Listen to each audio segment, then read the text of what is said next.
એટલે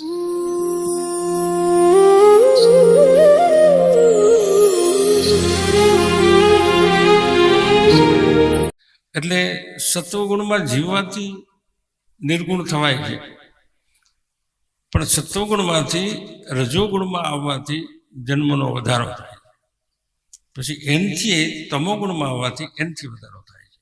એટલે આપણે ગુણોની અંદર જ દર વખતે જીવન પસાર કરીએ છીએ, જેનો જન્મ મળે એનો એમ જ જીવે જાય છે. એટલે જો ભગવાનનું ભજન થાય તો નિર્ગુણ થવાશે, બાકી નિર્ગુણ બીજા શેમાંયથી થવાતું નથી. કોઈ ત્યાગથી, તપસ્યાથી, એ બધું છે એક શક્તિ છે આધ્યાત્મિક, પણ ભગવાન હારે જ્યારે નહીં જોડાય જીવ ત્યાં સુધી અશક્ય નથી. જ્યારે ભગવાન આપને આપણા લાગે. કાલ એક સરસ પ્રશ્ન હતો કે સમર્પણ એટલે શું, એવો પ્રશ્ન હતો. તો સમર્પણનો અર્થ એવો થાય કે એક તો અર્પણ થાય, એક તમે આ બધું આવ્યા ને આ બધું કંઈક લઈ આવ્યો છો એને અર્પણ કર્યું કહેવાય. પછી સમર્પણ એટલે બધું સર્વસ્વ છે ભગવાનને અર્પણ કરી દેવું, એને સમર્પણ કહેવાય. અને એક છે સંપૂર્ણ સમર્પણ, એટલે કે આપણે મટી જાવ, આપણે ખુદ પોતે આપણે આપને જ ભૂલી જાય, આપણે હું છીએ એ જ ખબર નથી, એટલે ભગવાનનું સ્વરૂપ એને પ્રાપ્ત થાય છે. એટલા માટે દરેક જીવે ભજન કરવું જરૂરી છે. ભલે આપણે કદાચ ના ગમતું હોય પણ ગમે ત્યારે કરવું તો પડશે. એટલે થોડું થોડું ગમાડશું તો ધીમે ધીમે એક દિવસ થઈ જાય તો આવન જાવન બંધ થઈ જાય. નહીં તો ત્યાં સુધી તો આપણે આવવું જ પડે, કારણ કે જે કર્મો થશે એનું પરિણામ ભોગવવા તો આવવું જ પડે છે. અને કર્મ જ્યારે બંધ થાય ત્યારે આપણે પાછું આવવાનું નથી થતું. ક્યારે? તો કે કર્મ તો બંધ થઈ ગયા, તો હવે શું કરવાનું? તો કે હવે ભગવાનમાં જોડાવાનું છે. ભગવાન અર્થે જે કર્મ થાય છે એ આપણને નથી લાગુ પડતું. આપણા મનથી, આપણી ઈચ્છાથી, આપણા કર્મોના કારણે, પ્રારબ્ધના કારણે જે કર્મો કરી રહ્યા છે એનું પરિણામ તો આવે છે. એટલે જે કર્મ કરીએ એ ભગવાનને સમર્પિત હોય તો એનું આપણે કંઈ નડતું નથી. હું કામ નથી નડતું? તો કે ભગવાનને ગમે એવું જ કરશું ને, ભગવાનને સમર્પિત કરવું છે એટલે આપણે ગમે એવું નહીં કરીએ. એટલે એને હિસાબે ભગવાન રાજી થાય અને આપણું જે રૂપ છે એટલે કે મૂળ સ્વરૂપ છે એનું જ્ઞાન થાય છે. ત્યાં સુધી જ્ઞાન થતું નથી. જો આપણને બધી ખબર પડે, દરેક વ્યક્તિને બધી ખબર પડે છે હું કરવાનું, કેમ નથી કરવાનું, કેમ રહેવાનું, કેમ નથી રહેવાનું, પણ છતાંય આપણાથી થઈ જાય છે. અને થઈ એટલે જાય છે કે આપણે ભગવાનનું જે બળ જોઈએ ને આપણી પાસે એ નથી, એટલે એ આપણે હરાવી દે. આપણા કર્મો છે, આપણા દોષો છે એ આપણે હરાવી દઈએ છીએ. એટલે એને લઈને આપણાથી થઈ જાય. માનો કે નાનું બાળક હોય તો એને 500 ગ્રામ ઉપાડવા દઈએ તો કદાચ ઉપાડી દે, પણ 5 કિલો ના ઉપડે એનાથી. શું કામ ના? તો કે એવી સામર્થ્ય નથી.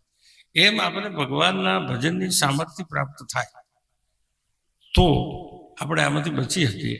નહીંતર તો ધરાર થઈ જાય છે. આપણે કહીએ જ છીએ દરેક કે મારે એમ નહોતું કરવું પણ થઈ ગયું છે. હા ને? અને થઈ જવાનું કારણ કોઈ કર્મ છે, એનો પ્રભાવ છે, એ આપણી શક્તિ કરતાં એની શક્તિ વધારે છે, એટલે આપણને એવું થઈ જાય છે. એટલે એ ન થવા દેવું હોય તો ભગવાનનો આશરો જોઈએ, ભગવાનનું ભજન જોઈએ.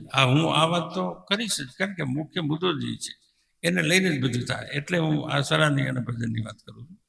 કારણ કે બીજું બધું કરશું ને એ તો એક પરિણામ આવશે ને પરિણામ ભોગવાઈ જાય એટલે પૂરું થઈ જાય. આનું પરિણામ એટલું જ છે કે આપણે આમાંથી મુક્ત થઈ જઈએ.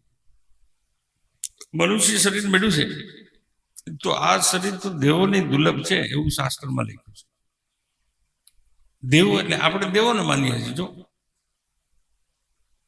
આપણે સ્વર્ગમાં જવા ઈચ્છીએ છીએ કે સ્વર્ગમાં જઈએ તો આપણે સુખી થઈ જઈએ. ના, સુખી નહીં થઈ જાય. પુણ્ય થઈ ગઈ એટલે પાછું આવવાનું, તો ફરી પાછું નવેથી લેવું. એટલે ભજન કરશું તો સ્વર્ગની ઉપર એટલે કે પરમાત્માની પ્રાપ્તિ થાય છે. બાકી સુખની વાત કરીએ એ તો મનની વાત છે. આપણા મનને ગમે એને સુખ કહીએ, નથી ગમતું એને દુઃખ કહીએ, પણ વાસ્તવિકતા તો એવી નથી. સુખે નથી, દુઃખે નથી, તમે છો. એટલે તમે જો તમને આપણે જાણી લઈએ તો આપણે પરમ આનંદનો અનુભવ થાય. સુખ તો ઠીક એ તો ઘડીક વાર હોય, ગમે ગમે એ આપણે જમીએ, ગમે એ જોઈએ, ગમે એ સાંભળીએ, ગમે એ કરીએ તો એમ ઘડીક વાર મજા આવે, પછી ભૂલાઈ જાય, વહી જાય છે. માનો કે આપણે કંઈ પણ વસ્તુ લઈએ તો ગમતી હોય એટલે લઈએ એટલે મજા આવે ઘડીક વાર, 2-5 દી થાય ને એટલે ફરી બીજું ગમે, એ છૂટી જાય છે. એટલે આ ક્યારેય ખૂટતું જ નથી. એટલે સ્થિતિમાં રહેવું, પરિસ્થિતિ બદલાતી જ રહેતી હોય છે. પરિસ્થિતિ કાયમ સરખી કોઈની હોતી જ નથી. અહીં આવે ને એની પરિસ્થિતિ બદલાવાની છે. એટલે જો એ સ્થિતિમાં હોય તો પરિસ્થિતિ એને કંઈ નુકસાન નહીં કરે. નહીં તો અત્યારે આપણે ઘડીક ક્રોધ આવી જાય, ઘડીક આનંદ આવે, હે ને, ઘડીક કાંઈનું કંઈ કરીએ, ઘડીક શાંતિથી બેસીએ, એવું થાય ને. એટલે એવું થવાનું કારણ કે પરિસ્થિતિ છે. હમણાં એક ધડાકો બોલે ને તો આપણે બધા ધ્રુજી જઈએ કે નહીં. એટલે જો એ પરિસ્થિતિને કારણે થયું, એટલે આંતરિક સ્થિતિ હોય તો ફાયદો થાય, તો એનાથી શાંતિ રહે છે. એટલે એને શાંતિ મેળવવા માટે ભજન કરવું પડે. પૈસા મેળવવા કામ કરો એટલે મળી જાય, બીજું ગમે કરશો તો પૈસા તો મળી જાય, પણ શાંતિ નહીં મળે. જો છે ને કેટલા પૈસા, એટલે શાંતિ તો નથી મળે. એટલે શાંતિ તો આંતરિક સમજણ આવે તો થાય છે, બાકી તો નથી થતું. અને આપણે પણ ખરેખર જોઈએ તો ખાવાની પીવાની આપણે અંદર પૂછશું તો ખબર પડશે કે કેમ કરીએ છીએ.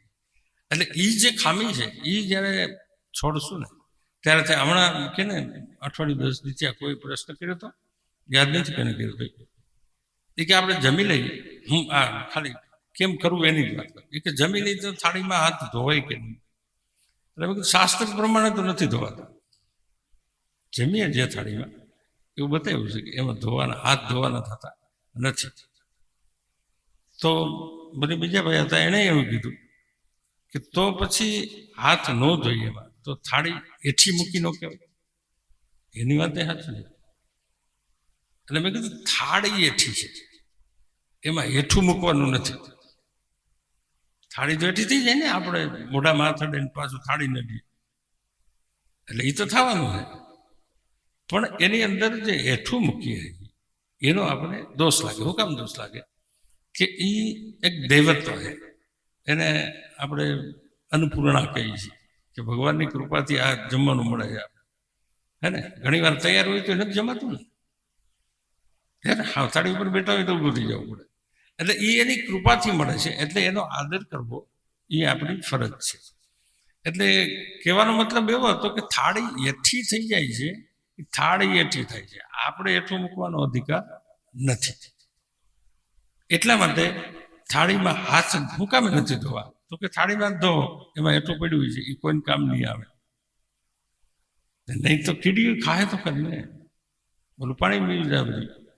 એટલે આવા બધા શાસ્ત્રના જે નિયમો છે એ કંઈક વિચારીને જ કર્યા હોય ને, પણ આપણને ગમે છે એમ કરીએ છીએ. એટલે એ બધા દોષો તો આપણને લાગતા જ હોય ને,